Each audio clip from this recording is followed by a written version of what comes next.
What is up, guys? Hope all's well. Dennis here. Want to talk about the Final-4 on Saturday night. Want to share with you my thoughts, my reaction to both games.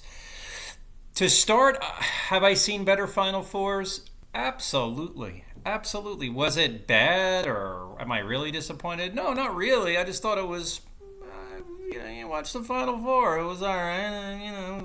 It was okay. The second game was more entertaining and more watchable, let's say, than the first one. But wanna go in on my analysis here of each game real quick with you. So before I do get started, you do like the content of this particular video, go ahead, hit that thumbs up. Feel free to subscribe as well to my channel. That would be 100% awesome. First game, NC State, Purdue. I got to tell you what, guys, I had Purdue in my brackets falling a little bit short in the tournament. I had them going to the Elite Eight and losing to Tennessee. Now, I was looking great in that region until they beat and defeated Tennessee. Purdue gets some credit here, though. Edey especially. He was very unselfish, I thought. He made some nice kick-out passes. He did what he had to do to lead his team to victory. And you might be sitting there saying, well, 20 points, 12 rebounds. Yeah, that's really good. But what happened to the 30 or the 41 that he had against Tennessee? The flow and the way this game went, they didn't need him to go for like 35 or 40. And his 4 assists were equally as impressive as any statistic. And a lot of what he did to help his team win isn't even showing up in the box score. Because you look at all those possessions, there was a few travels, there was that just tentative play by NC State because they knew the big guy was looming. He was there.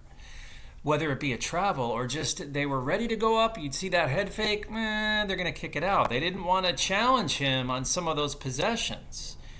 Edey clearly was the difference. Now, how much better is he than Klingon? If he is going to play better than Klingon, that is yet to be determined, and I will get to that in a second.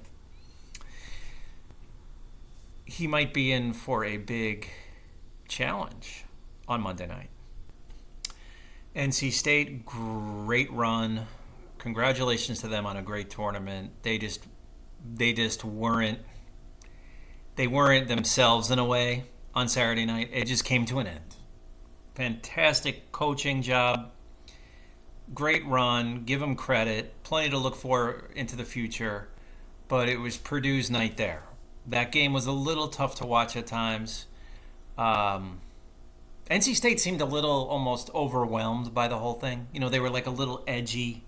They were a little almost nervous, shall we say, and that can happen. Purdue is going to need a big performance, or at least solid, strong performance from their backcourt and their wing players to have any chance against UCONN. It can't just be Edey. No. They're gonna need to convert from the perimeter when he kicks the ball out. If they're able to do that, they have a chance. If they're unable to do that somewhat consistently, they will not even. They might lose by 20 against UConn. They certainly will not beat them if they're unable to do that. Which leads me to game 2. UConn was playing pretty good. Like, they had a decent first half. Alabama, tons of credit. This was a fearless team all tournament, and they were fearless on Saturday night in the Final-4, and they played pretty well for the most part. Nelson's dunk, forget it. It was like the dunk of the tournament. Sears, real happy with him.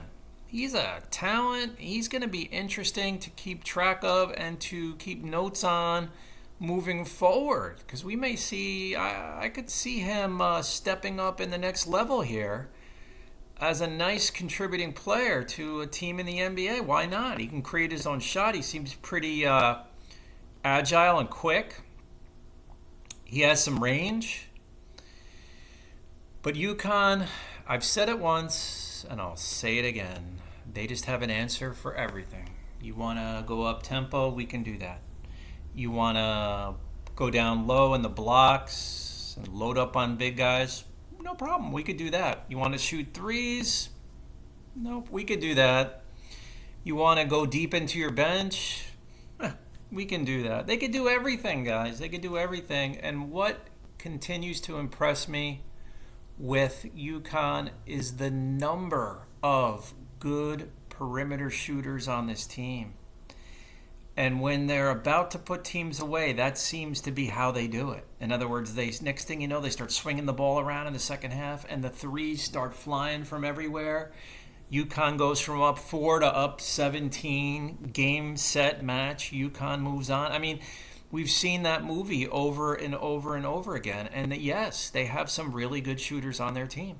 Their feature player, Klingon, just something on him real quick in the Final-4 on Saturday night and even in earlier rounds. What impresses me about him is that he's quick, he's agile. He's quick on his feet, and he's also quick in his upper body. Like, he just moves quick for someone that size. So he plays fast from what I've seen. How will he match up against Edey? That's the number one question. And this is the best center matchup in, you tell me, how many years? We haven't seen a center matchup like this in a while.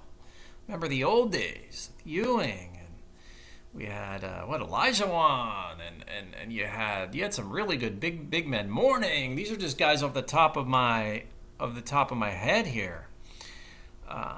Ralph Sampson. Remember all the really awesome big men of years past. Well, you got two really good big men going at it, and Edey and Klingon on Monday night. But I will close out this video by saying what I touched on a few moments ago. Purdue is going to have to get good play from the backcourt and the wing players. And obviously they're going to have to play lights out defense. I mean, this is the biggest defensive challenge they've had all year. You're going up against UConn in the national championship game. So may the best team win. Obviously, both coaches, phenomenal job, Painter and Hurley. If you're not flowing on UConn, you could even be playing kind of well. But if there's any kind of vibe that you should not be out there on the floor, you're on the bench on UConn. There's no hesitation there. And I think it's great. I mean, it's part of it. Probably has a lot to do with them being who they are. Let me know what you think here, guys. I would love to see a really good game. I would love to see Purdue go in there and just get off to a good start and make it a really good game. And hey, not real thrilled with the start time. I mean, I know that's tradition. They start at like 9:20 or whatever. I'm on the East Coast. We have jobs. We have to get to work the next day. But that's cool. That's cool. Whatever works, guys. Let me know what you think. I'll talk to you soon, and bye for now.